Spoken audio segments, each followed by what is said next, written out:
하나님 말씀 보셨습니다. 하나님 말씀은 창세기 7장 6절부터 12절까지 말씀입니다. 구약성경 6페이지 창세기 7장 6절부터 12절까지의 말씀. 구약성경 6페이지입니다. 9페이지입니다. 찾으셨으면 제가 봉독하겠습니다. 홍수가 땅에 있을 때에 노아가 600세라.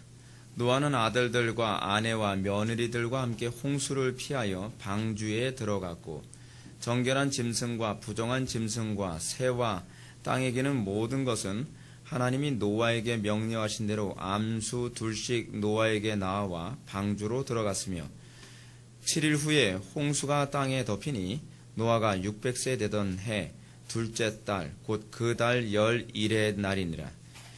그날에 큰 기품의 샘들이 터지며 하나님의 창문들이 열려 40주야를 비가 땅에 쏟아졌더라. 아멘.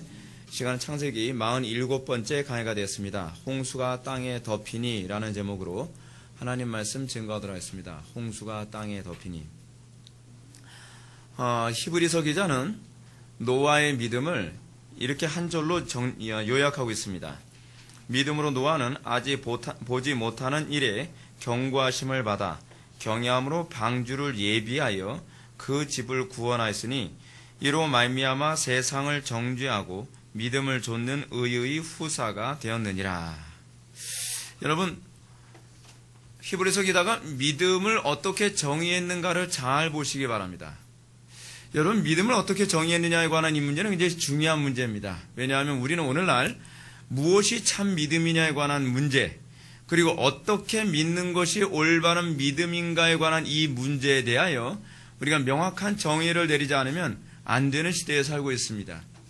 어느 시대든지 사람들은 다 믿음을 가지고 있다고 얘기합니다. 그러나 그 믿음이 성경적인 믿음인지, 그저 하나님만 믿는 믿음인지, 그렇지 않으면 성령께서만 주시는 믿음인지에 관해서 우리는 구분하려 들지 않습니다. 그러나 성경은 바른 믿음이 무엇이냐에 관해서 끊임없이 우리에게 정의를 내려주고 있습니다. 우리가 이 노아의 믿음에 관해서 우리가 히브리서 기자의 정의를 이 요약된 말을 통해서 우리가 몇 가지를 살펴볼 수 있는 것이 있는데, 첫 번째는 뭐냐면 노아가 그 믿음을 통하여서 내가 구원받았다, 노아가 구원받았다라고 정의를 내리고 있지 않다는 겁니다. 뭐라고 정의를 내리고 있죠? 그 집을 구원하였으니 라고 얘기하고 있습니다. 놀랍게도 히브리서 기자는 노아의 구원 사건, 노아의 믿음을 통하여 노아가 구원을 받았다라고 얘기하는 것이 아니라 그 집을 구원하였다라고 얘기를 하고 있다는 것이 아주 흥미롭습니다. 그 얘기는 무슨 얘기냐면 한 사람에게 내려진 구원이 자기에게만 구원을 주는 것이 아니라는, 소위 지난 시간에 제가 말씀드렸던 구원의 포괄성에 관한 부분을 히브리서 기자는 우리에게 잘 얘기해주고 있습니다. 오늘날 우리는 나 하나만 구원받고 나 하나만 잘 먹고 잘 사는 그런 식의 개념을 생각을 하고 있는데, 히브리서 기자는 노아의 구원이 다른 사람에게 영향을 끼쳤다라고 얘기하고 있습니다. 그 가정에 영향을 끼쳤습니다. 그는 복의 근원이 된 것입니다. 이것이 소위 성경이 얘기하는 믿음이 가져다주는 중요한 핵심입니다. 항상 그 믿음은 어디를 가든지 우리로 하여금 복의 근원으로 살아가도록 만듭니다. 자, 그리고 또 하나 우리가 노아의 믿음에서 발견해야 될 중요한 부분이 있습니다. 그것이 뭐냐면 아직 보지 못하는 일에 경고하심을 받아 경외함으로 방주를 예비하여. 그의 믿음이 어떤 부분을, 어떤 내용을 담지하고 있나 보십시오. 아직 보지 못하는 일에 경고하심을 받아 경외함으로 방주를 예비했다라고 얘기합니다. 여러분, 우리는 믿음을 어떻게 정의를 내리죠? 오늘날 우리 기독교 믿음은 어떻게 정의를 내립니까? 그냥 지적인 수용을 믿음이라고 생각하지 않습니까? 근데 성경이 얘기하는 믿음은 우리들에게 항상 무엇을 동반하냐 하면 자기 희생을 동반한다는 사실입니다. 자기 부인을 동반하고 있습니다.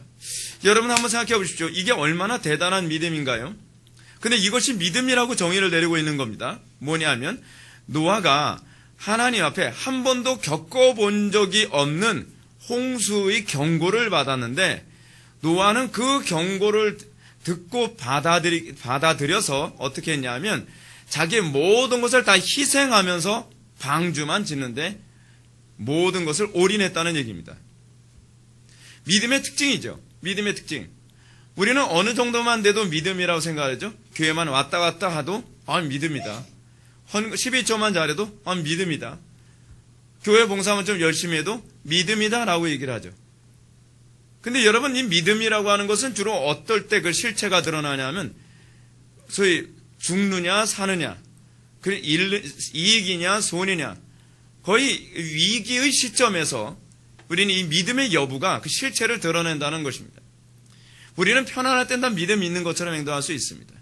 그런데 어떨 때 이 믿음이 있냐 없냐를 구분할 수 있냐면, 이 말을 믿음으로 말미암아 내가 많은 희생과 손해를 감수해야 되느냐 그렇지 않느냐에 관한 이 기로에 서 있을 때, 이건 믿음이 있어야만 반응할 수 있는 것이죠. 여러분, 노아가 자그마치 몇 년을 여러분 인내했다고 말씀드렸습니까? 120년. 12년도 아니에요. 그리고 1년 2개월도 아니에요. 120년입니다. 우리의 인생보다 더 오랜 기간을 그는 인내했다고 얘기합니다. 그런데 여러분, 그 기간 동안 비올 조짐이 보였을까요? 근근히 지역적인 홍수가 났다고 칩시다.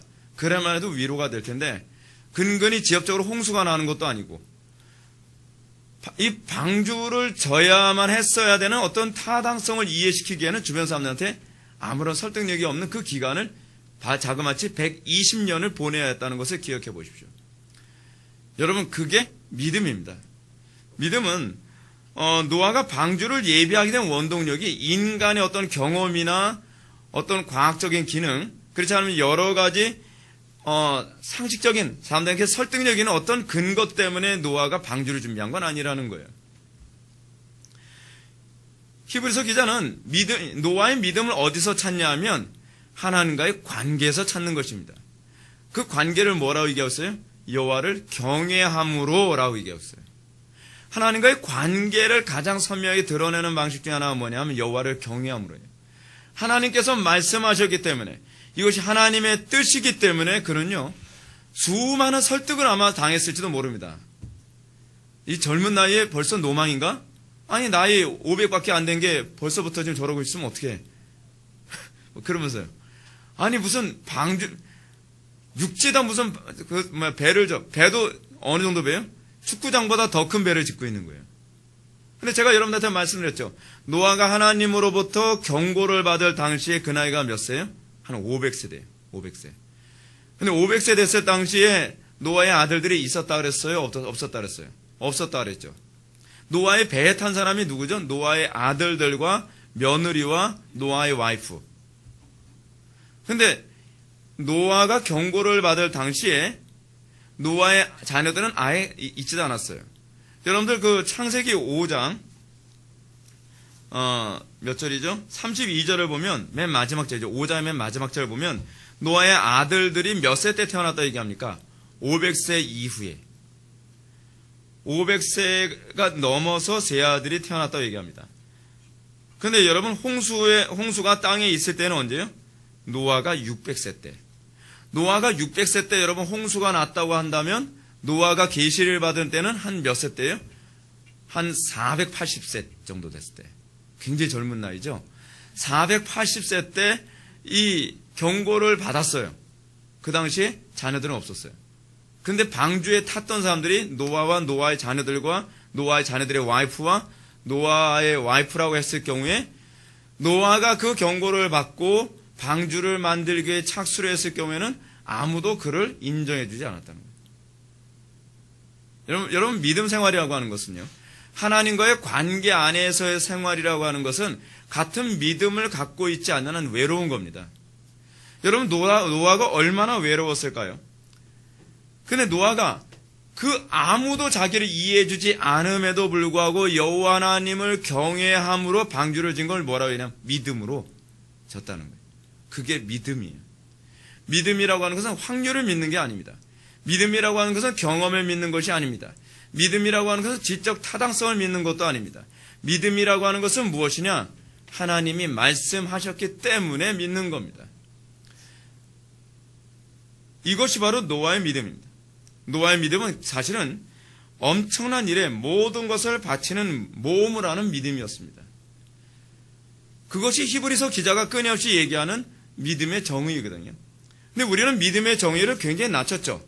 우리는 오늘날 믿음을 뭐라 얘기합니까? 영적 기도만 하면 믿음이라고 얘기하고, 교회만 좀, 썬데이 크리스찬식으로 주일만 참석해도, 그래도, 천국은 가겠죠. 여러분, 천국 가는 믿음이 그렇게 쉬운 믿음은 아닙니다. 천국 가는 믿음이 여러분, 대단한 믿음이 있어야 된다는 걸 여러분 알고 계십니까? 근데 우리는 천국 가는 믿음은 쉬울 거라고 생각해요. 그리고 이 땅에서 순종하는 믿음이 대단히 힘든 믿음일 거라고 생각해요. 그렇지 않아요, 여러분. 그렇게 기록하고 있는 구절 자체가 없어요. 천국을 믿는 믿음이 있다고 한다면요, 그 믿음은 뭘 얘기하는 거냐면, 영원한 천국을 믿고 영원한 천국이 나의 유일한 본향이라고 믿는다고 한다면, 여러분들은 이 땅에서 그 믿음이 어떤 양태를 낳게 되어 있냐면, 이 땅에 소망을 두지 않게 되어 있어요. 근데 우리는 이 땅에 소망 두고 다 두면서 우리는 천국 갈 수 있을 거라 믿죠. 그 믿음을 굉장히 왜곡시킨 거죠. 믿음의 수위를 낮춘 것이 아니라 믿음을 왜곡시킨 겁니다. 성경이 얘기하는 믿음이 아니에요. 이런 사실을 우리가 보면서 우리는 본문을 강의하기 전에 한 가지 질문을 던져주셨습니다. 여러분들에 있어서 하나님은 과연 여러분들 삶에 이런 실제적인 변화를 주는 그런 믿음의 대상입니까?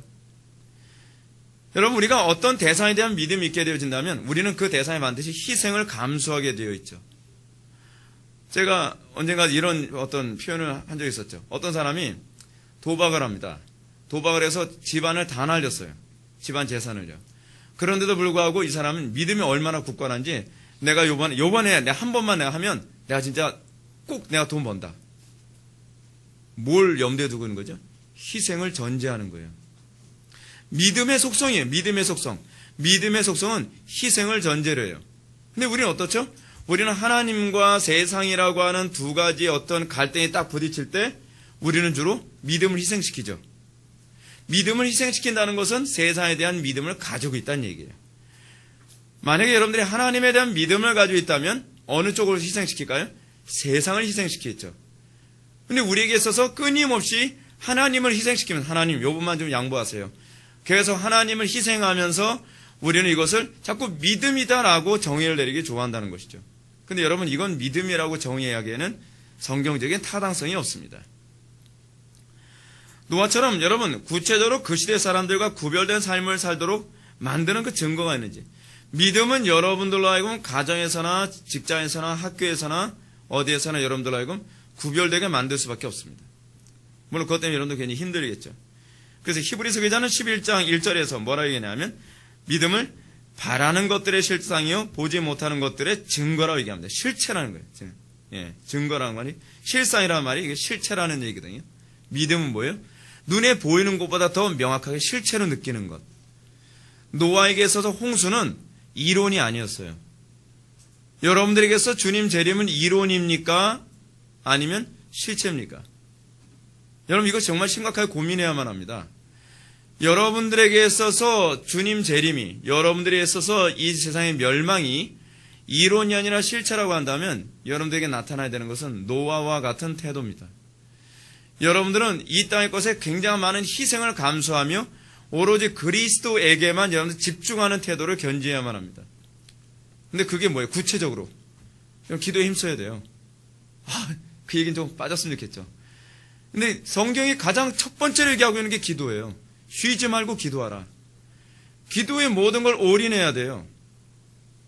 근데 여러분, 마지막 때가 가까우면 가까울수록 어떻게 될지 아세요? 성경 우리에게 예언하는 게 중에 하나 뭐냐면 모이기를 힘쓰지 않는 거라고 얘기하고 있어요. 그리고 또 우리에게 뭘 얘기하죠? 하나님 경외하지 않고 세상 것에도 좋아하고 더 경외할 거라고 얘기하죠. 쾌락 사랑하기를 하나님보다 더 사랑할 거라고 얘기하고 있죠. 그 성경 우리에게 또 뭐라 얘기하죠? 사람들 기도하지 않을 거라는 거예요. 하나님과 관계가 안 좋은데 기도하겠습니까? 그죠? 그러면서 여러분, 주님 오시기 기다립니까? 마치 노아는 방주를 졌지만 우리는 뭘 지어야 되죠? 신앙의 집을 지어야 되거든요. 신앙의 집을 지는데 우리는 방주도 짓지 않으면서 뭐라 그래요? 주님 홍수 날 거 저는 믿습니다. 이 땅에 주님께 심판하실 거 믿습니다. 여러분, 믿는다면 뭐 해야 되죠? 방주를 지어야죠. 우리가 주님의 재림을 믿는다고 한다면 우리는 뭐 해야 되죠? 믿음의 방주를 지어야죠. 근데 우리는 믿음의 방주를 짓는 걸 뭐라고 하죠? 이건 율법이다. 우린 뭐 하는 게 믿음이다? 그냥 가만히 있는 게 믿음이다. 그건 성경적인 얘기가 아니죠. 믿음은 바라는 것들의 실상이죠. 여러분, 노아는 뭘 바랬을까요? 홍수에서 이렇게 잠수하는 걸 바랬을까요? 아니겠죠. 노아가 바랬던 건 방주를 짓고 방주 안에서 살아남는 걸 바랬겠죠. 그 바라는 것의 실상이 뭐로 나타났죠? 방주로 나타났죠. 여러분들에게 쓴 믿음이 영원한 천국에 대한 소망을 가지고 있고 그것을 여러분 믿고 여러분들이 그리스도의 형상으로 화할 거라고 여러분 믿는다고 한다면 여러분들에게 뭐가 나타나야 되는 것이 정상이죠? 그리스도의 형상으로 화해짐이 그 실체가 지속적으로 나타남이 있어야 되겠죠. 바라는 때 실상이죠. 보지 못하는 것들은 증거 아닙니까? 바울은 또 얘기합니다. 만일 우리가 보지 못하는 것을 바라면 참음으로 기다릴지니라. 우리에게 또 요구되는 게 뭐죠? 믿음이 있다면 참음으로 주님의 언약이 성취될 때까지 기다렸죠. 노아가 그랬죠. 노아는 방주만 진 게 아니었죠. 노아는 뭘 기다렸죠? 주님이 이 세상을 심판하실 그 날까지 인내하는 것. 인내. 참된 믿음은 자연인들이 보지 못하는 것들에 대하여 구체적으로 실제적인 반응을 합니다. 여러분들이 진짜로 믿는 것은 무엇으로 나타나냐 하면 자연인들이 못 보는 것을 실체로 볼 때에 믿는 것입니다. 마치 뭐와 똑같냐 하면 여러분 귀신이 있다는 예를 들어서 이렇다고 칩시다. 귀신이 있대요. 다들 그 귀신 있겠지. 이신 있겠지.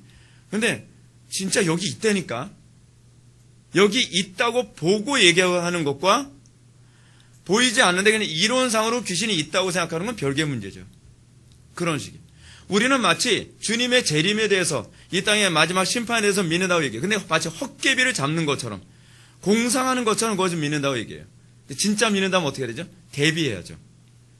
대비해야죠. 대비해야 되는 거예요. 근데 우리는 대비할 생각을 하지 않아요. 여러분 지금 뭐 해야 되죠? 미련한 다섯처녀처럼 쿨쿨 잘 문제가 아니죠. 뭐 해야 되죠? 깨어서 기도하며 경건함으로 우리의 믿음을 지켜내야죠. 우리 자꾸 이렇게 얘기하죠. 뭐 주님 오실 때가 되면 구원받는 믿음 있는 사람 다 구원받지 않겠어? 아니, 성경은 그렇게 얘기하고 있지 않아요. 그런 사람은 끝까지 인내할 거라고 얘기해서 그게 진짜 믿음이 나타나는 양태라고 얘기하고 있어요. 끝까지 인내하지 않고 끝까지 깨어있지 않으면 뭘 얘기하는 것인가? 그거는 사실은 믿음이 아니라고 규정하고 있다는 겁니다. 믿음이 있다고 해서 방주를 짓지 않는다고 한다면 그건 믿음이 없는 것이죠. 여러분 칼빈은 이렇게 얘기합니다. 믿음에서 아무런 자극을 받지 않는 사람에 대해서 이렇게 얘기해요. 강제로 시키지 않으면 절대로 하나님을 생각하지 않으며 또한 억지로 끌어가지 않으면 하나님께 가까이 나아가지 않는 것이 바로 위선적인 신앙이라고 얘기합니다. 위선적인 신앙, 가짜 믿음의 특징이 무엇이냐면 항상 강제로 끌어줘야만 하나님을 생각하고 강제로 끌어줘야만 하나님께 가까이 나아간다는 겁니다. 여러분들에게 기도 생활 하라 해야만 강제로 억지로 열심히 기도 생활 하는데 어느 날 기도 생활에 대해서 강조도 안 하고 강요도 하지 않고 풀어주면 그냥 느슨하게 풀어진다고 한다면 그것은 위선적인 신앙의 전형이라고 얘기합니다. 참된 신앙은 여러분들이 그리스도께 나가는 것을 자원하여 나가게 됩니다. 기도 생활을 강요해야만 나가는 것 아닙니다. 여러분 생각해 보십시오. 목사가 기도 생활을 강요하지 않으면 하지 않는다고 한다면 어떻게 수십 년을 목회하면서 기도 생활을 할 수 있겠습니까? 여러분들 신앙생활도요. 목사가 끌어줘야만 신앙생활을 한다고 한다면 그 신앙이 과연 참된 신앙인가를 고민해 봐야만 합니다. 왜냐하면 신앙엔 두 종류의 신앙이 있거든요. 자기가 스스로 뜨거워서 속에서부터 불이 타올라서 뜨거운 신앙이 있고요. 주변이 뜨거워서 데워져가지고 뜨거운 신앙이 있어요. 여러분들 신앙이 속에서 그 자체적인 불이 있어서 뜨거운 신앙인지 그렇지 않으면 교회 분위기가 막 열심히 하자는 분위기고 기도하자는 분위기고 뭐 헌신하자는 분위기고 그래서 여러분 뜨거워지는 신앙이라면 이게 언제 나타납니까? 전체가 딱 불이 식으면 같이 식어버려요. 여러분 전체 불이 식었어도 나 하나는 불이 붙어 있어야 되거든요. 그게 정말 살아있는 신앙이에요. 환경이 달라져도 분위기가 달라도 나는 기도 생활이나 경건 생활에 흐트러짐이 없이 계속 유지가 되어져야 되거든요. 그런데 흐름에 너무 쉽게 움직이는 거예요. 그건 뭐죠? 죽은 물고기의 모습이죠. 죽은 물고기. 자, 이제 그럼 우리는 노아의 모습을 봅시다. 노아 시대에 하나님의 물심판이 일어난 시점을 살펴봅시다. 오늘 본문은 다음 같은 말씀으로 시작되죠. 6절. 홍수가 땅에 있을 때에 노아가 600세라. 모세는 하나님께서 세상에 홍수를 내리던 때에 노아의 나이를 구체적으로 언급하고 있습니다. 여러분, 대체적으로 구체적으로 언급 잘 안 하거든요. 나이를 구체적으로 모세가 언급을 할 때는 창세기에서 뭔가 이 나이가 구체적으로 언급해야 될 필요성이 있을 때만 언급을 합니다. 그럼 왜 이 나이를 언급했을까요? 그것은 노아가 얼마나 오랜 세월 동안 악한 세상에서 하나님의 경고 하나만을 믿고 인내했는가를 우리에게 얘기해 주고자 하는 것입니다. 저는요, 제가 노아가 아닌 거에 대해서 얼마나 감사한지 모릅니다. 120년을, 그것도 나 혼자, 다른 사람 아무도 여호와 하나님 경외하지도 않고, 그리고 방주 짓는데 이 미친놈 취급 받아가면서 120년 동안 집 짓는 것도 아니고요, 방주를, 배를요, 배 짓는 것도 어떻게 해요? 사람들은, 여러분 방주를 생각해 보면 사람들이 손가락질할 것 투성입니다. 첫 번째, 방주를 짓려면, 여러분 배를 짓려면 어떻게 되죠? 배를 짓려면 키가 있어야죠. 근데 방주에 키가 없어요. 그럼 사람들은 어떻게 생각하겠어요? 야, 미쳐도 확실하게 미쳤구나. 방주 짓는 스케일도 한심한데, 그쵸? 방주 짓는 스케일이 얼마나 커요? 축구장 크기보다 더 크게 방주를 짓는 거거든요. 거기다가 자기네 가족들만 탄다고 해도 그냥 이해를 하겠는데, 자기 가족들만 탄다고 하는 방주를 막 몇 층으로 방주를 짓잖아요. 근데 거기다가 이제 방주를 짓는데 거기다 뭐예요? 창문을 한 칸밖에 안 내요. 상식적으로 납득이 갑니까? 미쳤다는 소리만 계속 들을 소리죠.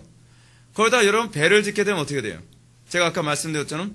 키를 만들어야 될 게 아니에요. 키가 없어요. 키가 뭔지 알죠? 이쪽으로 돌려야 될지 저쪽으로 돌려야 될지 열쇠 따는 키 말고요. 다들 알아듣는데 우리 애들이 못 알아들을까 봐 하는 소리예요. 예. 예. 근데 키도 없어요. 그럼 배가 어디로 갈까요? 아무 데로나 가겠죠. 근데 그게 교회의 특징이에요. 사실은 그걸 통해서 교회를 예표하는 거예요. 교회의 방향성은 우리가 결정하지 않아요. 하나님이 결정하시죠. 우리는 뭐 이쪽 방향으로 가야 된다, 저쪽 방향에 가야 된다, 아니에요. 그럼 우리가 결정하는 게 아니에요. 하나님의 말씀이, 하나님의 뜻이 결정하죠. 그리고 여러분, 교회 특징 중 하나 또 뭐 있죠? 오로지 그리스도만 바라봐야 되는 거. 그래서 방주에는 창문이 하나밖에 없죠. 그리고 여러분, 이 방주의 특징이 또 뭐가 있죠? 사람만 들어가는 것이 아니라 뭐예요? 온갖 짐승들도 다 들어가죠. 교회 가는 일이 뭐예요? 사람 구원만 하는 게 아니에요, 여러분. 오늘 본문을 살펴보면 본문 제가 강의하면서 그 얘기를 했지만, 교회의 중요한 역할 중에 하나는 무엇이냐 하면 모든 피조물들이 하나님의 구원의 은택 안에 들어가게 만드는 거예요. 로마서 8장에 나오잖아요. 피조물들이 고대하는 것이 뭐예요? 하나님의 아들들이 나타나는 것이 피조물들이 고대하는 바라고요.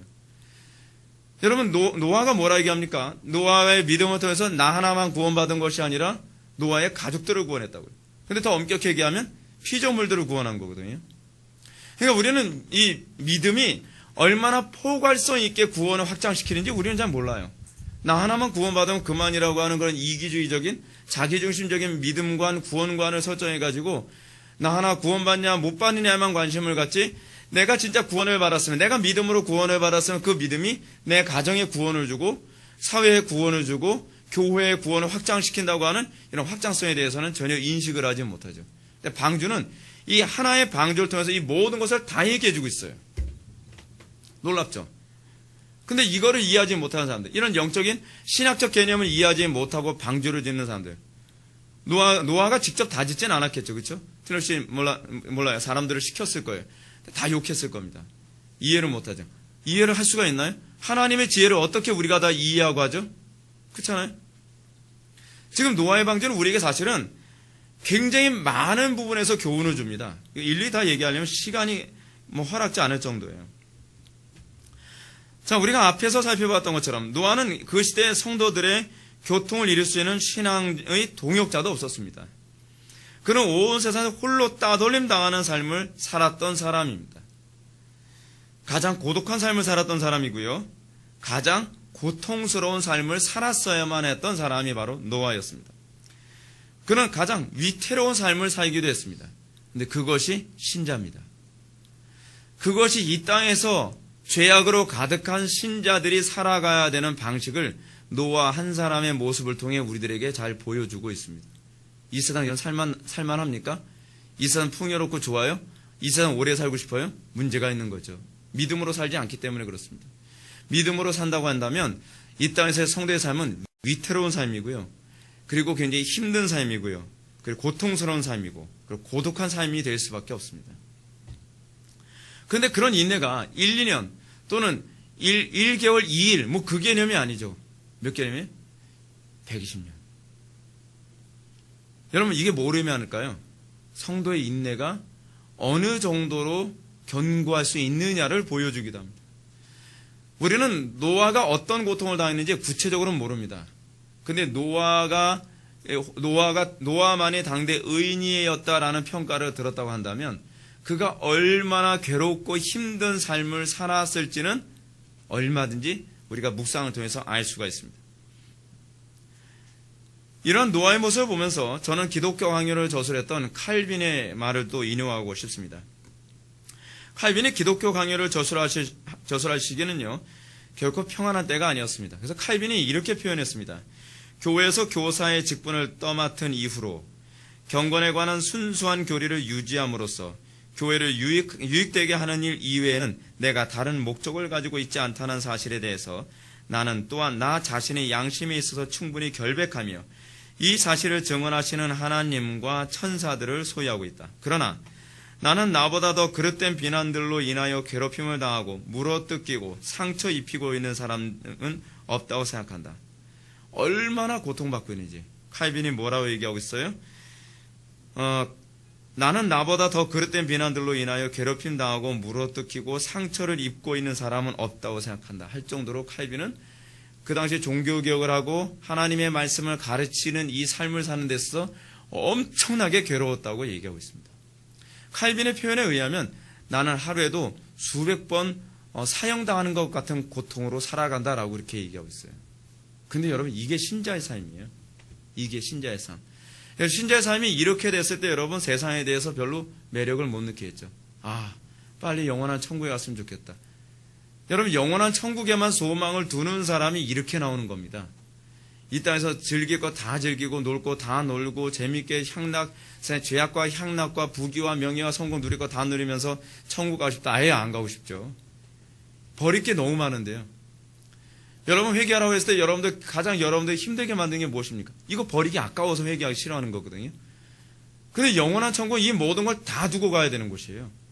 영원한 천국에만 소망을 두는다. 난 그걸 믿는다라고 여러분들 진짜로 고백한다면 그럼 이 땅에 대해서 흥미를 못 느끼는 것으로 나타날 수밖에 없어요. 칼빈의 이런 적대자들의 공격과 비방과 핍박 속에서 칼빈은 또한 다음 같은 담대한 고백을 합니다. 그러나 더러운 거짓말들에 의하여 나를 억압할 때 이런 모욕이 나를 더 연약하게 하거나 더 순수하게 만들 것이라고 유순하게 만들 것이라고 생각한다면 마귀는 자신 전체 무리들과 더불어 속임을 당하고 있는 것이다. 왜냐하면 하나님께서 자신의 무한히 선하심에 의해서 내가 그의 거룩한 부르심의 길에서 확고한 인내를 가지고 끝까지 인내하도록 허락하실 것이라는 사실을 내가 확신하고 있기 때문이다. 칼빈이 확신하는 게 뭐예요? 내가 막 살아도, 내가 타협받고 다 타협하더라도 나 천국을 보낼 것이다. 그렇게 확신하지 않아요. 아무리 사단의 공격이 빗발친다 할지라도 내가 확고한 인내를 가지고 끝까지 인내하도록 허락하실 것이라고 믿는 거예요. 성도의 견인이죠. 성도의 견인. 성도의 견인은 뭐예요? 아무리 고난이 따랐다면 끝까지 하나님께서 인내케 하실 것이라는 걸 믿는 겁니다. 이런 칼빈의 고백서에서 우리는 칼빈 선생이 얼마나 성도의 견인 교리를 확고하게 믿으며 그것으로 믿음을 지켜나가며 살아가는지를 알 수 있습니다. 그는 성도가 하나님으로부터 자신에게 맡겨진 임무를 온전히 수행하는 데서 결코 실패할 수 없음을 확신했습니다. 어떻게 그런 확신이 가능하겠습니까? 그것은 하나님의 은혜가 이 일을 만들도록 하기 때문에 그렇습니다.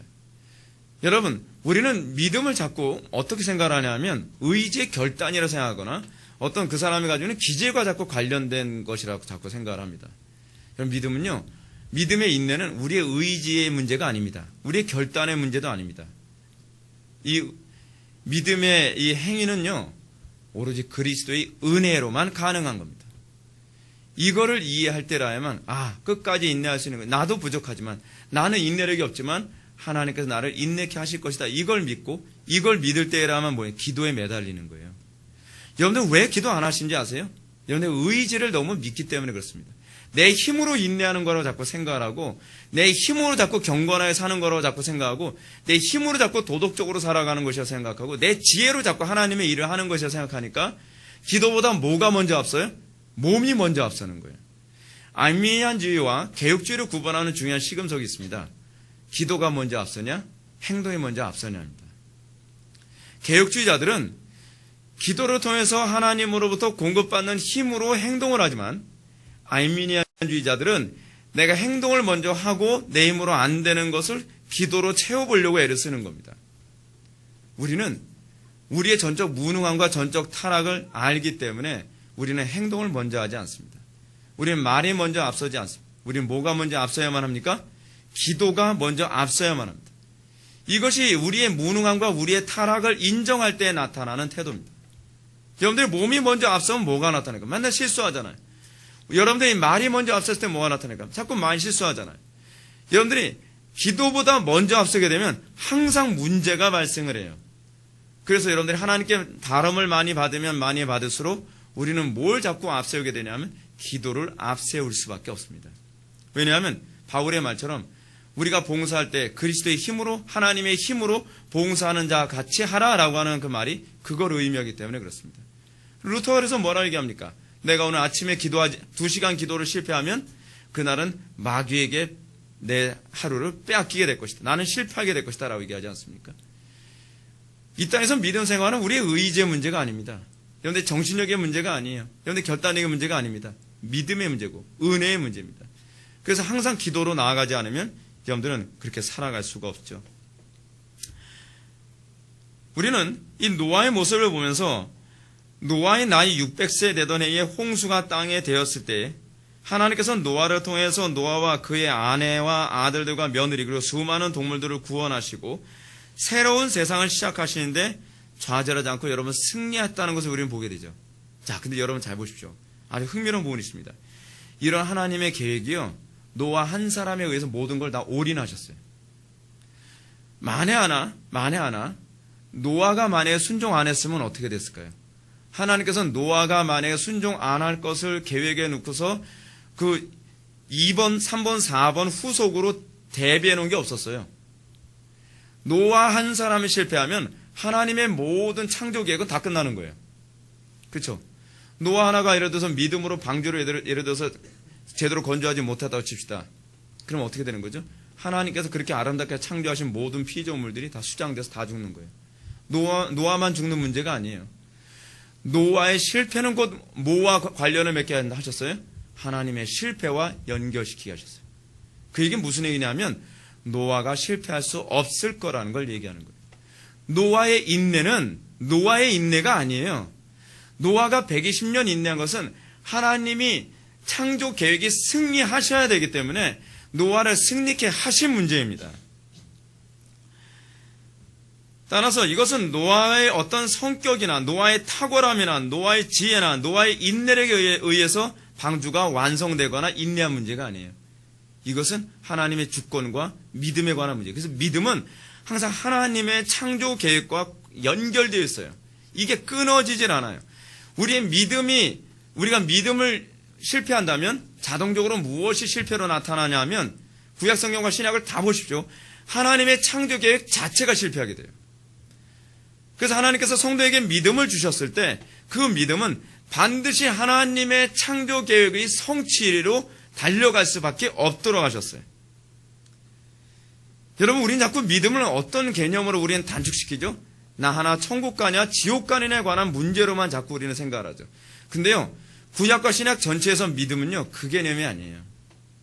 믿음은 나 하나의 구원이 아니라 나 하나의 구원을 통하여서 하나님의 구원 계획 전체가 다 완성되는 것과 관련을 맺고 있어요. 그러면 여러분, 우리가 믿음을 가졌다고 했을 때 이 믿음이 실패할 수 있는 믿음이에요? 실패할 수 없는 믿음이에요? 실패할 수 없는 믿음이에요. 이게 요한계시록에서 나오는 하나님의 역사의 완성과도 그대로 다 관련을 맺고 있단 말이죠. 그러므로 우리가 성도를 끝까지 인내케 하시고 그 성도들을 통해서 하나님이 작정하신 일을 분명히 성취하시고 말 것이라는 사실은 결코 의심할 여지가 없습니다. 저는 개인적으로 그렇게 생각합니다. 하나님께서 우리 회복의 교회를 15년 동안 여기까지 오게 하셨다. 제 힘으로 한 게 아니라고 저는 생각이 들어요. 하나님의 계획과 하나님의 작정하심이 저로 하여금 인내케 하시고 저로 하여금 이렇게 설교하게 하시고 이렇게 목회하게 하시면서 여기까지 오게 할 수 있었다고 생각해요. 하나님의 주권을 믿는 믿음이 바로 그것이죠. 하나님의 계획에 실패할 수 없는 것처럼 우리의 구원이 실패할 수가 없어요. 우리는 신자로서 성화 없이 살 수 있다? 그거는 성화가 우리의 의지의 문제라고 생각할 때 나오는 얘기예요. 하나님께서 여러분들을 선택하시고 여러분들을 구원하실 때 하나님께서 규정하신 어느 정도의 성화의 수준이 있다는 거 여러분 알고 계십니까? 그것까지도 이미 작정하셨어요. 그건 여러분들의 의지와 관계가 없어요. 그건 하나님께서 이 여러분들의 성화와 하나님의 구원 계획을 다 연결시켜 놓으셨기 때문에 하나님의 창조의 완성. 여러분 보십시오. 하나님께서 제가 지난 시간에 여러분한테 이런 말씀 드렸죠. 하나님께서는 세상을 창조하시고 창조를 미완성 상태에 놓으셨어요. 그렇죠? 하나님께서 에덴 동산을 지구 전체를, 이게 지구라고 칩시다. 지구 전체를 에덴 동산으로 만들지 않으셨단 말이에요. 이건 무슨 얘기죠? 하나님께서 창조를 미완성 상태에 놓으셨다는 거예요. 왜 미완성 상태에 놓으셨죠? 아담과 하와에게 내가 창조한 것의 마지막을 네가 완성시키라는 거거든요. 그래서 아담과 하와에게 뭐라 얘기합니까? 생육하고 번성한 땅에 충만하여 어떻게 해요? 경작하라는 거예요. 내가 만든 이 피조 세계를 너를 통하여 완성하겠다는 거예요. 맞춤표를 누구하고 찍기로 마음먹으셨어요? 우리 사람하고요. 그래서 마치 하나님이 아담과 하와의 손을 잡고 같이 맞춤표를 딱 찍기 원하신 거예요. 그렇게 해서 창조를 완성하기를 원하셨던 거예요. 그 개념이 노아의 사건에서 나오잖아요. 하나님께서 노아 하나만을 구원하는 것이 아니에요. 우린 자꾸 구원을 나 개인 구원의 개념을 얘기하는데 그렇지 않아요. 하나님께서는 노아를 선택하시고 그에게 믿음을 주신 이유가 뭘까요? 사실 피조 세계를 다 돌보기 위해서예요. 노아에게 그 믿음이 들어가야 노아가 방주를 지을 것이고 방주를 지어야만 그 안에 하나님께서 창조하신 그 피조물들이 거기서 안전하게 보존될 수 있고 그래야만 이 인류가 다 심판을 받고 난 이후에도 하나님께서는 새하늘과 새 땅으로 다시 이 창조가 진행될 수 있게 하신 것이죠. 놀라운 것은 하나님께서 그의 택한 백성에게 하나님의 형상을 주시고 그를 통하여서 하나님께서 그 구원을 주셔서 그를 통해서 원하셨던 것은 하나님의 창조의 완성을 원하시는 거예요. 노아의 사건은 종말에 있게 되어질 마지막 심판에 대한 예표라고 한다면 이제 우리가 살게 되어질 이 마지막 심판의 시대 또한 다르지 않죠. 노아의 때와 같을 거라고 얘기하는 거니까요. 하나님께서는 오늘날에도 이 시대에 구원받아 하나님의 백성을 통해서 뭘 원하실까요? 피조물의 완성을 원하시지 않으실까요? 그래서 하나님께서는 그의 택한 백성들의 헌신과 순종과 희생을 통하여서 하나님께서는 뭐라고 선언하기를 원하실까요? 보기에 심히 좋았더라. 그렇다고 한다면 여러분, 하나님께서 우리에게 요구하시는 순종이라는 것은 어설픈 순종일까요? 아니면 온전한 순종을 원하실까요? 당연히 온전한 순종이겠죠. 우린 자꾸 이런 얘기를 많이 합니다. 우리가 어떻게 온전히 순종해요? 못하죠. 우리는 못해요. 근데 예수님이 뭐라고 말씀하시죠? 사람은 할 수 없을 때 하나님은 할 수 있느니라. 그 온전한 순종이라는 개념을 자꾸 이렇게 얘기해요. 그럼 완전한, 우리가 생각하는, 우리가 규정한 그 완전한 순종이라는 얘기입니까? 여러분, 다윗에 대해서 하나님께서 뭐라고 말씀하시죠? 이는 내 마음에 합한 자라. 내 뜻을 그를 통해 다 행하리라. 그 온전이라는 개념은 믿음으로 행함이라는 개념이에요. 내가 행하는 것이 아니라 그리스도와 연합해서 그리스도께서 나를 행한 것만, 그것만 어때요? 하나님께서 보기에 좋았더라 라고 하시겠죠. 하나님께서는 우리의 순종이 실패하지 않도록 하세요. 그건 우리의 의지의 문제가 아니에요. 하나님의 작정의 문제예요. 하나님께서는 그것을 통해서 하나님의 창조가 완성되기를 원해요. 누굴 통해서? 교회를 통해서. 그거 어디서 나오는 얘기죠? 에베소서 1장에 나오는 얘기죠. 만물을 충만케 하시는 충만이 그 안에 있다고 얘기하고 있죠. 교회 안에 있어요. 하나님께서는 교회를 통해서 만물을 충만케 하시는 자의 충만이 교회를 통해서 이루어지게 하셨단 말이에요. 그럼 여러분, 우리의 구원의 문제가 무엇입니까? 우리의 구원의 문제 좀 크게 생각하셔야 돼요. 자꾸 우리의 구원의 문제를 천국 가냐 못 가냐에 관한 문제가 아니에요. 내가 구원을 받았다고 한다면 나를 통해서 하나님의 선하신 작정이 진행되어지고 있느냐, 하나님께서 보기에 좋았더라라고 하는 그 일이 진행되고 있느냐, 아니면 나를 통해서 하나님께서 혐오스러워하는 일이 계속 진행되고 있느냐. 여러분, 그거 보셔야 돼요. 내가 구원을 받았다고 한다면 나를 통해서 소위 죽음이 확산되고 있느냐, 그렇지 않으면 하나님의 나라의 통치가 확산되고 있느냐를 질문해야 되겠죠. 하나님께서는 우리를 부르셔서 우리를 통해서 그의 나라를 확장시키길 원하십니다. 그리고 하나님께서는 그의 백성들이 하나님 나라 건설을 위해 헌신하고 희생하는 이 과정을 통해서 어떻게 역사하시냐면 보기에 좋았더라라고 선언하실 거라는 얘기예요. 근데 우리는 그거에 너무 관심이 없죠. 우리는 하나님의 계획. 그래서 여러분, 주기도문의 내용이 뭐예요? 그의 나라와 그의 의를 구하라는 거 아닙니까? 그게 주기도문의 요약이잖아요. 마태복음 6장 33절. 우리가 구원을 받았다고 한다면 우리가 관심을 가져야 되는 게 뭐예요? 그의 나라와 그의 의예요. 근데 우리는 오늘날 구원받았다고 하면서도 우리는 나의 구원에만 관심이 있지 그의 나라와 그의 의에는 관심이 전혀 없단 말이에요. 왜 우리는 그 기도를 해야 되죠? 그게 우리를 구원하신 목적이기 때문에 그래요.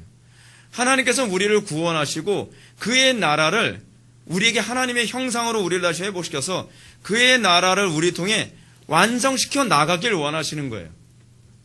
옛 아담에게 원하셨던 것처럼 마지막 아담의 후손이신 우리에게도 그걸 원하겠죠. 여러분, 첫 아담에게서 하나님께서 원하셨다는 게 뭐죠? 하나님께서 아담과 하와를 통해서만 에덴 동산의 완성을 원하셨을까요? 아니겠죠. 에덴 동산에 아담과 하와를 놓고서 뭐라고 요구하셨죠? 생육하고 번성하여 땅에 충만하라. 그리고 다스리고 정복하라. 그러면 마지막 아담이신 예수 그리스도를 통하여서 그의 후손을 우리는 다른 말로 뭐라고 얘기하죠? 교회. 다른 말로 새 이스라엘이라고도 얘기하죠. 그들에게 요구하신 것이 뭐죠? 생육하고 번성하여 땅에 충만하라는 거죠. 왜 생육하고 번성하여 땅에 충만하라는 거죠? 다스리고 정복하고 땅에 충만하게 위해서요. 창세기의 그 개념이 마지막 아담이신 예수 그리스도에서 다시 성취되고 있는 거예요. 그것을 통해서 하나님께서 뭘 원하시는 것이죠? 보기에 침이 좋았더라로 우리와 함께 창조의 맞춤표를 찍기를 원하시는 거예요. 그러므로 이런 구원의 개념은 노아 한 개인에게만 해당되는 것이 아닙니다. 모든 시대, 모든 교회, 모든 성도들에게 다 해당되는 개념이죠. 오늘날 이 시대 교회들에게도 성도 한 개인 한 개인의 온전한 순종 여부를 통해서 하나님께서는 하나님 나라 건설을 계속 진행해 가고 계신 거예요. 하나님께서는 아담과 하와에게 명령하셨던 경작이라고 하는 그 명령이 오늘날에도 우리가 구원받은 하나님의 백성을 통해서 경작이 진행성에 있는 거죠. 진행형 가운데 있는 거예요. 그렇다면 여러분들은 다음과 같은 질문을 던지죠. 왜 하나님은 자신의 원대한 계획인 창조 계획의 사활을 한갓 피조물에 불과한 노아나 교회들에게 걸고 있는 것일까요? 불안하게도. 그렇죠? 우리가 불순종하면 하나님 나라 이 경작, 하나님 나라 창조 계획에 흠이 생길 수도 있잖아요. 그렇죠? 그 이유는 노아 시대의 성도에게 하나님께서 성도들을 얼마나 확실하게 보호하고 지키시는지를 확신시켜주기 위해서입니다. 하나님의 창조가 결코 실패할 수 없는 것처럼 하나님께서 우리를 구원하심이 절대로 실패할 수 없다는 것을 확고부동하게 보여주는 거예요. 그렇죠. 노아의 실패는 하나님의 창조의 실패가 되잖아요. 바꿔서 얘기한다면 하나님의 창조의 실패가 없다는 것은 하나님의 구원받은 백성들은 결코 믿음에서 떨어져 나갈 수 없다는 것을 인치시는 것이죠. 이것만큼 명확한 게 어디 있습니까? 하나님 나라의 창조 계획이 결코 좌절되거나 실패할 수 없는 것처럼 한 개인의 구원도 결코 좌절되거나 실패할 수 없습니다. 그리고 더 나아가 하나님께서는 한 개인의 구원이 결코 개인 구원으로 멈추지 않고 반드시 성화와 하나님 나라 건설과 하나로 묶여져 있음을 알 수 있습니다. 여러분들 진정으로 구원받은 하나님의 백성이라면 여러분들 통해서 하나님은 반드시 무슨 일을 추진하게 만드시죠? 하나님 나라 건설을 추진하게 만드실 것입니다. 실패하지 않을 거예요. 세상을 이기면 이것이 너의 믿음이라 했던 것처럼 우리가 진정으로 믿음이 있다고 한다면 우리는 가정에서, 캠퍼스에서, 직장에서 끝까지 인내하며 하나님 나라 건설에 우리는 승리하고 말 것입니다. 왜 승리한지 아세요? 이미 결정됐기 때문에 그래요. 이것이 하나님의 작정결이에요. 요한계시록을 통해서 이미 역사가 결정됐잖아요. 우리가 실패할 수 없는 것은 하나님이 실패하지 않으셨기 때문이에요. 제가 실패할 수 없는 것이라고 하는 것은 현재형으로 말씀드렸다면 하나님께서 실패하지 않으셨다는 것은 제가 과거형으로 말씀드렸죠. 이게 우리의 구원의 확신성이에요. 그러므로 내가 하나님을 믿는 믿음 안에 거하는가를 알 수 있는 것은 내가 하나님 나라 건설 안에서 살고 있느냐에 관한 문제에 질문을 던져야 돼요. 내가 하나님 나라 건설에 아무 쓸모없는 인간이다. 여러분, 그럼 그건 문제가 많은 거예요. 있으나 마나 하나님 나라 건설에 있어도 그만 없어도 그만. 그거는 여러분 구원받은 사람의 상태가 아니죠. 성경적이지가 않죠. 따라서 우리의 구원은 오직 온전한 순종에서 확증되어집니다. 그 온전한 순종 여부는 또다시 하나님 나라가 그곳에 이룩되었는지 통해서도 나타나는 것입니다. 리빙스턴이 얘기했던 것처럼 사명자는 사명을 완수할 때까지 결코 죽지 않는다. 여러분, 칼빈이 종교개혁을 거기까지 할 수 있었던 것은 칼빈의 위대함이 있지 않습니다. 하나님께서는 칼빈을 통해 작정하신 것을 이루신 것뿐이에요. 근데 그것은 칼빈에게만 나타나는 현상이 아니라는 거예요. 여러분들에게도 믿음이 있다면 칼빈처럼 인내할 수 있다는 거예요. 우리가 알고 있는 것처럼 칼빈은 인내심이 이렇게 많은 사람이 아닙니다. 칼빈은 굉장히 유약한 사람입니다. 칼빈은 굉장히 내성적인 사람입니다.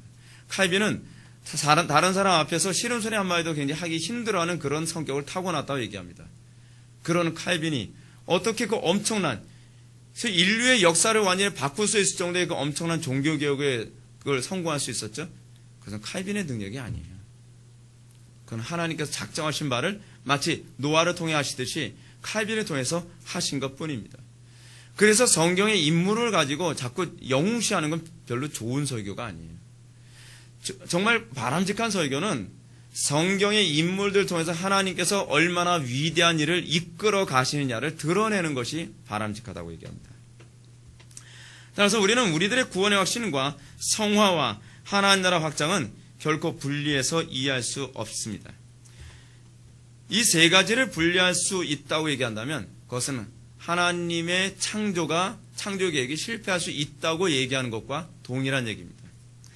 따라서 여러분이 자신의 신앙을 점검할 때 여러분은 반드시 이 세 가지 요소가 빠짐없이 분명하게 나타나는지를 여러분들은 점검해 봐야만 합니다. 내가 만약 하나님께 의롭다 하심을 받았다면 나는 과연 하나님의 명령에 온전히 순종하느냐. 온전히 순종한다는 얘기는 무슨 얘기죠? 끝까지 인내하며 주의 뜻을 따르냐에 관한 문제죠. 여러분, 끝까지 인내하는 개념은요, 두 가지로 나타납니다. 하나님의 뜻을 안 따르기 위해서 끝까지 인내하는 개념이 있고요. 하나님의 뜻을 따르기 위해서 끝까지 인내하는 개념이 나옵니다. 그 요한계시록에서 나오는 개념이에요, 여러분. 아무리 하나님께서 징계하시고 심판해도 저희의 죄를 회개치 아니하더라. 이런 요한계시록에서 나오죠.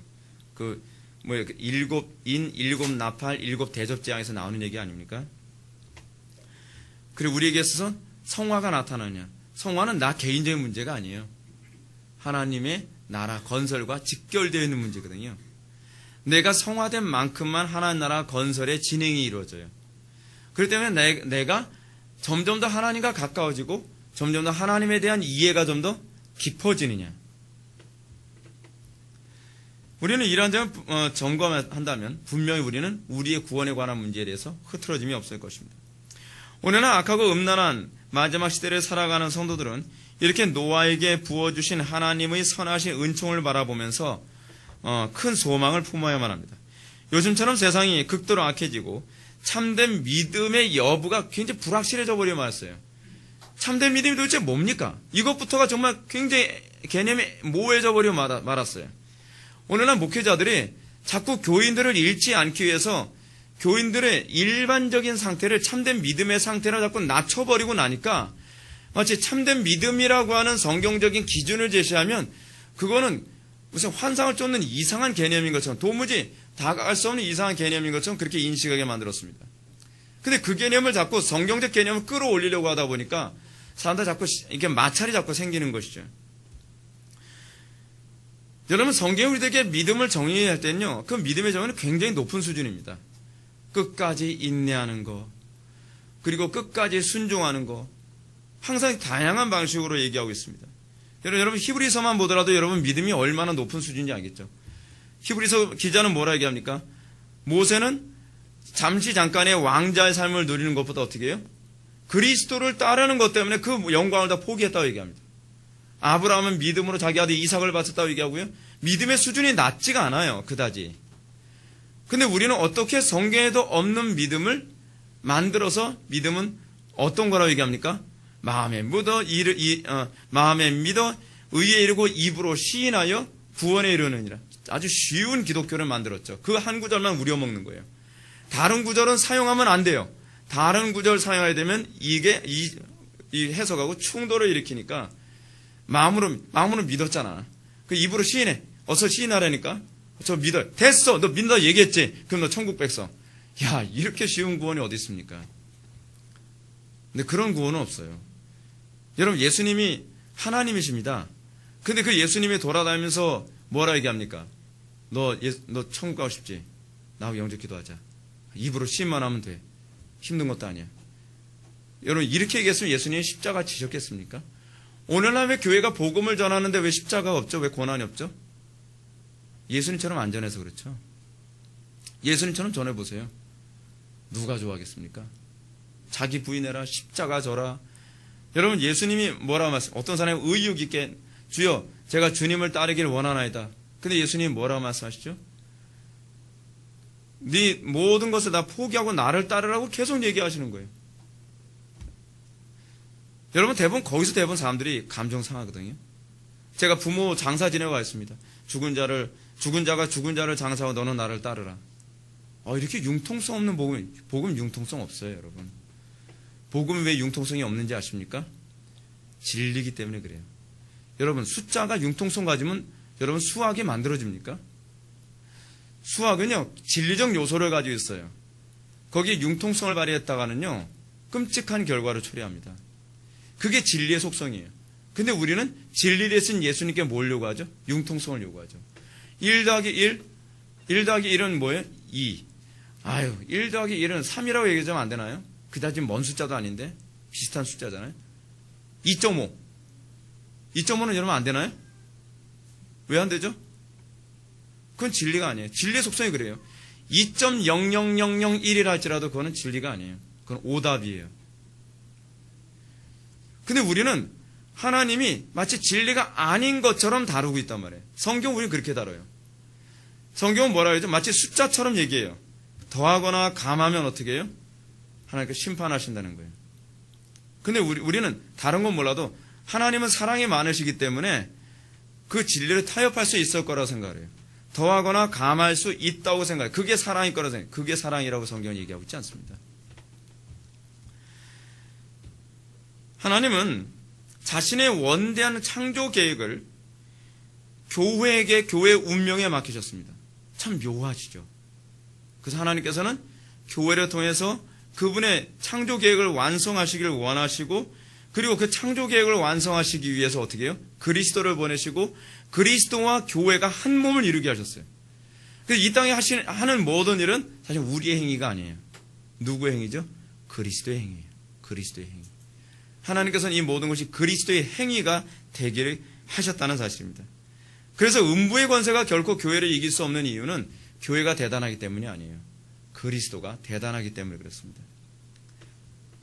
그리고 음부의 권세가 교회를 이기게 되면 성도가 타락하게 되고 실패하게 된다는 것은 곧 하나님의 실패를 의미하기 때문에 그렇습니다.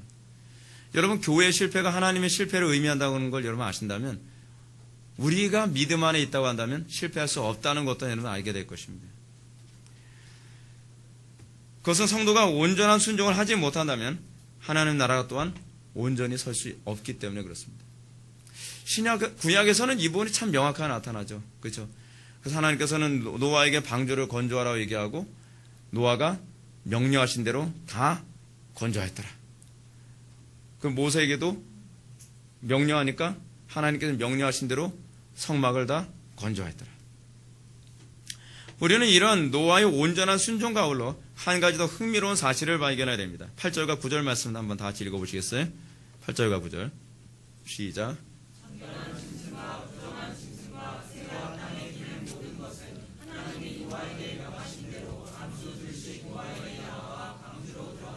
아멘. 자, 여기서 우리는 노아가 하나님의 명령을 온전하게 순종하게 되자 하나님께서 모든 구원의 일을 진행시키고 있는 것을 우리는 발견해야 됩니다. 우리가 앞에서 살펴봤던 것처럼 창세기 7장 2, 3절에서입니다. 하나님은 노아에게 뭐라고 얘기했죠? 너는 모든 정결한 짐승 암수 7씩 부정한 것은 암수 2씩 4개로 데려오며 공중의 새도 암수 7씩 데려와 그 씨를 온 지면에 유전하게 하라. 여러분, 이 부분만 보게 되면은 짐승을 누가 선택하고 누가 데려와야 되죠? 노아가. 근데 실제로 짐승이 정작 어떻게 했습니까? 자기네들이 알아서 와요. 하나님 주권이라는 얘기예요. 하나님 주권.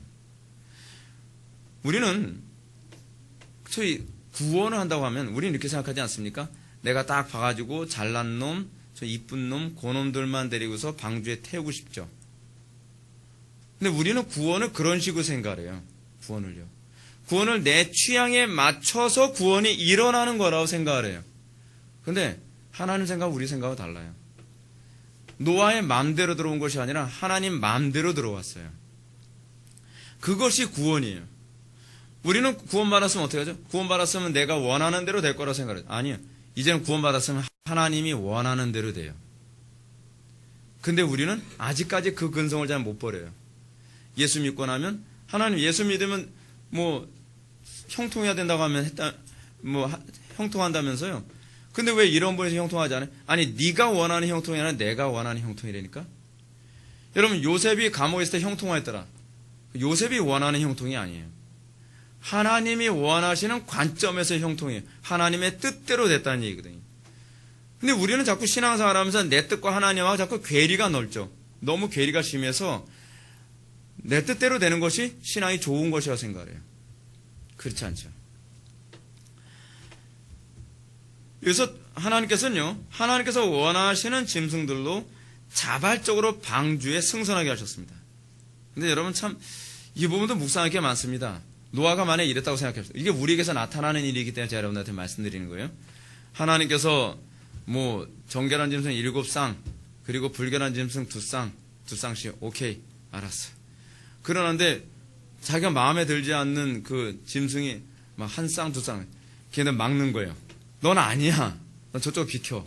내가 찍은 놈들은 저 놈들이라니까. 근데 이놈들은 계속 들어오려고 그래요. 어떻게 할 거예요, 여러분? 근데 우리는 하나님의 건설을 그런 식으로 한다면 내 방식대로 하나님 나라 건설을 하려고 해요. 오늘날 여러분들은 우리는 교회에서 하나님 나라 건설을 어떻게 하죠? 예배당에 사람들 많이 채우고 예배당 의리의리하게 짓고 그러면 하나님 나라 건설을 했다. 이건 우리 생각이에요. 우리 생각. 하나님께서 원하시는 하나님 나라 건설은 그것보다 훨씬 초라할 수도 있어요. 훨씬 내 생각하고 다를 수도 있단 말이에요. 노아는 자기가 원하는 짐승 끌어들려고 목더미 잡고서 끌고 오고 날리고 한쪽에서는 원치도 않는 놈들 들어가고 그럼 또 그 놈들도 끄집어내고 넌 아니야 저 놈이야 그렇게 했다고 생각해 보십시오. 얼마나 보기가 흉했겠어요. 아수라장이겠죠. 근데 지금 오늘 한국교회 안에서 내가 하나님 나라 건설을 가정에 한다고 하면서 내 방식대로 하나님 나라 건설을 하는 거예요. 내 교회 하나님 나라 건설 내 방식대로 하겠다는 거예요. 내 직장에 하나님 나라 건설 내 방식대로 하겠다는 거예요. 그래서 뭐 하죠? 하나님께서 원하시는 것 자꾸 다 양보해버리죠. 하나님 나라 건설을 위해서야. 교회를 좀 더 크게 하기 위해서야. 더 성공적인 목회를 하기 위해서야. 또 내 가정이 좀 더 성경적으로 살기 위해서야. 성경에서 하나님은 우리 가정 행복하길 바란다고 하지 않아? 그렇다고 한다면 우리는 1부 예배, 7시 반 예배 드리고 가족들끼리 서로 야외에서 피크닉도 하면서 서로 가정의 사랑을 서로 돈독하는 거 이것도 하나님께서 원하시는 거 아니에요? 내 방식대로 하나님 나라 건설을 내 방식대로 만드는 거예요. 내 자녀들 좋은 대학 보내는 것. 근데 좋은 대학 보내는데 얘가 주의 성수가 걸려요. 그럼 뭐라 얘기하죠? 내 방식대로 하나님 나라 건설을 얘기하죠. 너 지금은 주의성수 할 때가 아니야. 하나님께서 이해하실 거야. 누가 이해한대요? 일단은 네가 좋은 대학 가고 봐야 돼.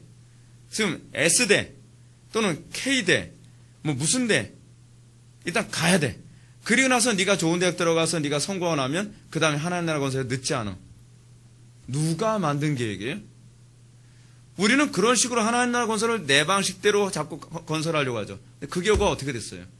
쑥대밭 돼버렸잖아요. 쑥대밭. 제가 한 가지만 더 말씀드릴까요?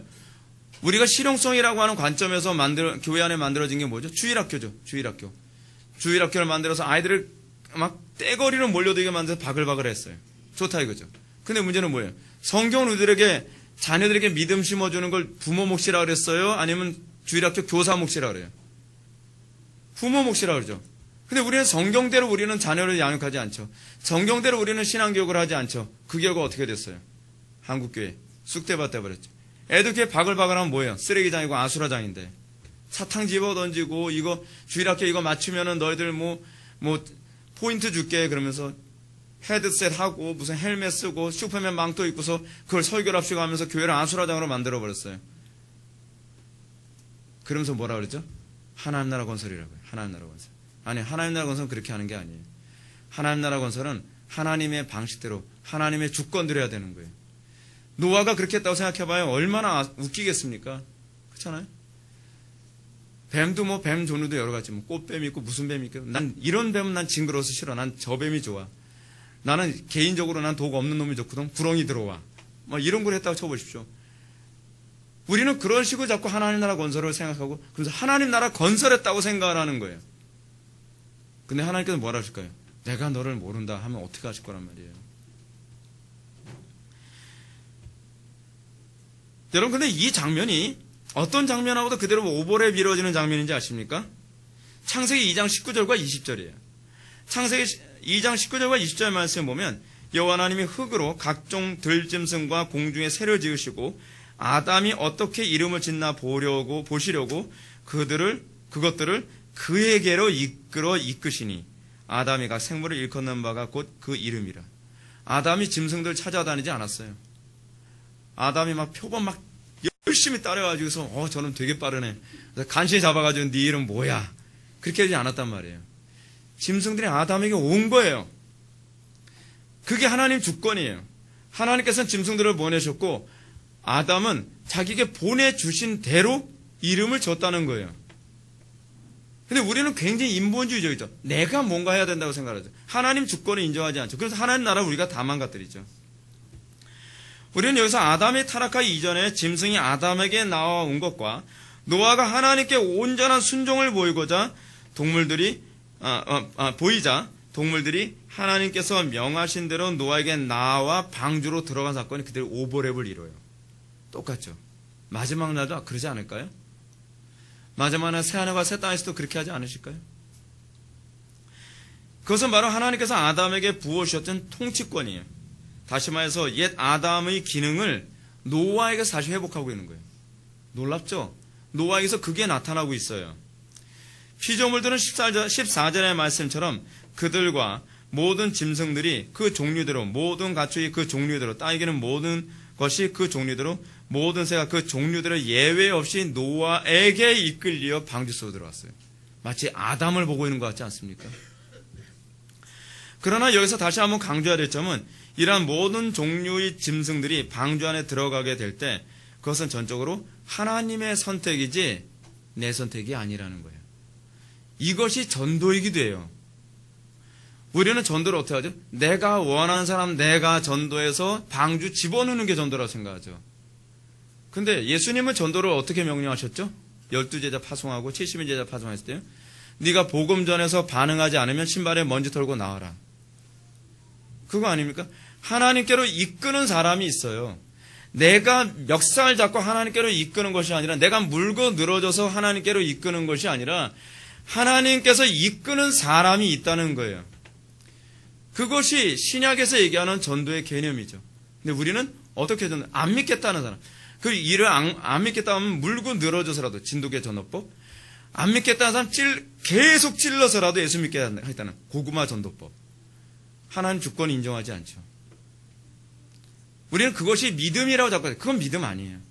믿음이란 무엇이냐? 하나님의 주권 인정하는 게 믿음이에요. 근데 우리는 하나님의 주권을 인정하지 않죠. 자꾸 내 주권을 인정해달라고 그러죠.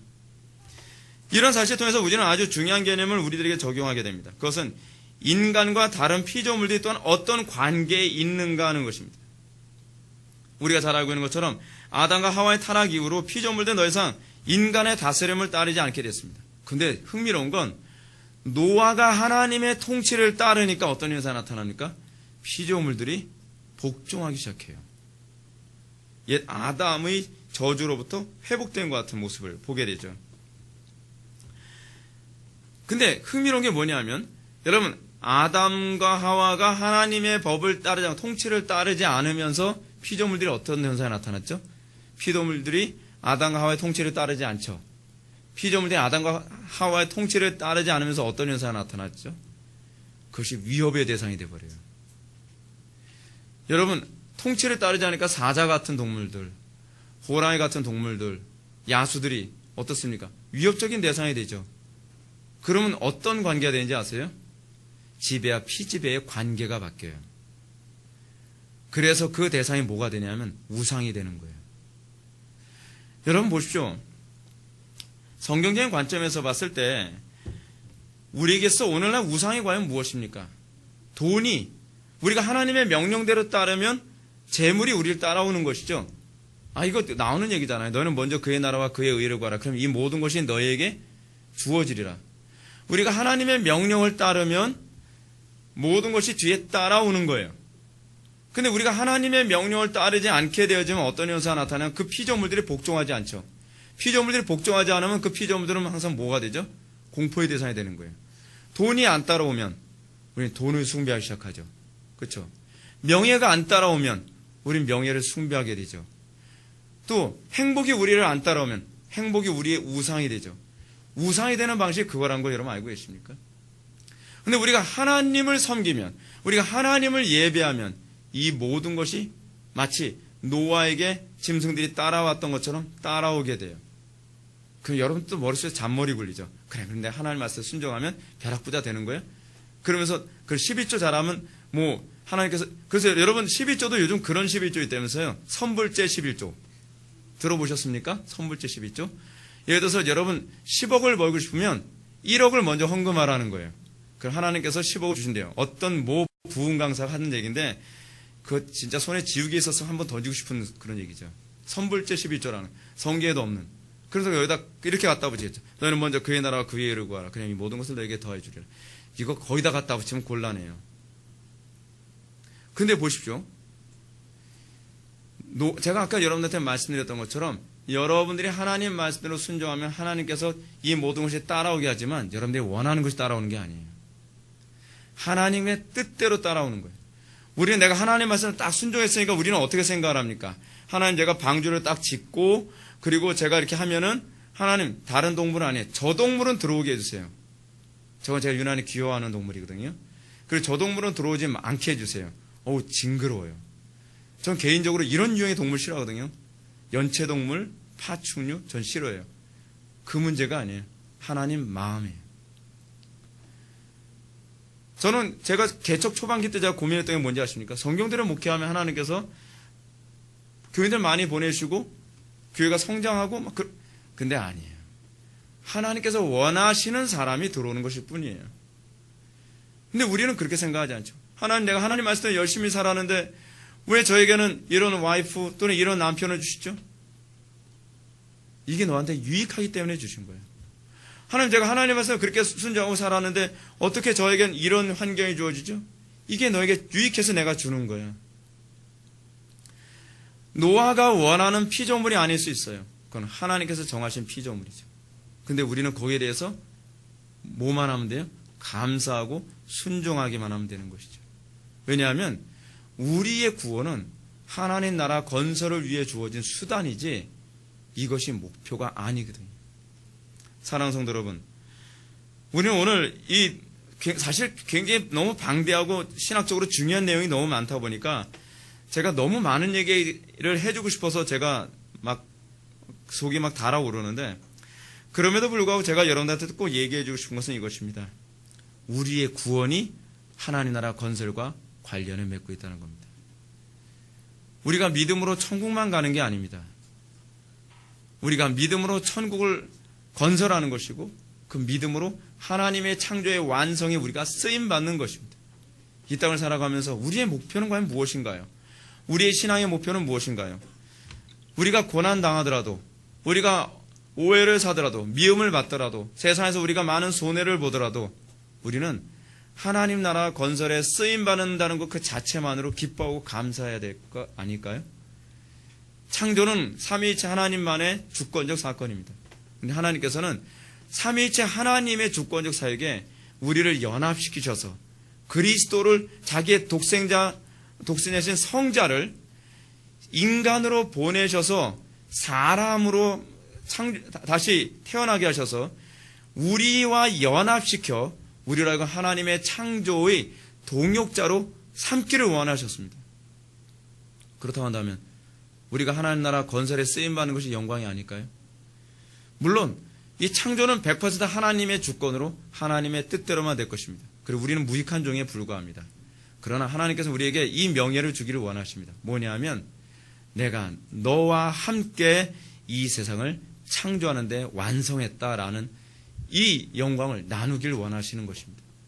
우리가 이것을 기뻐하며 이 땅에서 우리가 하나님의 영광 위에 살아가는 것에 우리 감격하고 우리가 그래서 날마다 우리에게 주어진 일에 내가 하나님 나라 건설을 위해 더 인내하고 기뻐할 수 있는 저와 여러분들 되기를 주님의 이름으로 축원합니다. 다시 기도하시겠습니다. 사랑이 많으신 하나님 아버지, 우리가 오늘 이 시간 창세기 노아의 방주 사건을 통해서 아주 복잡하고 중요한 얘기를 우리가 살펴봤습니다. 아버지 하나님, 우리가 정말 하나님의 주권을 인정할 수 있는 믿음 갖게 하여 주시고 우리를 통하여서 하나님의 뜻이 하늘에서 이룬 것처럼 땅에서도 정말 이루어지기를 열망하는 그 열망 속에서 우리를 살아가게 하여 주옵소서. 우리가 주님을 기쁘시게 드리기 원하며 우리가 하나님의 창조의 완성에 도구로 쓰임받기를 정말 원합니다. 우리가 그 영광을 포기하지 않고 끝까지 인내할 수 있는 믿음 허락하여 주옵소서. 예수님의 거룩하신 이름으로 기도 올렵나이다. 아멘.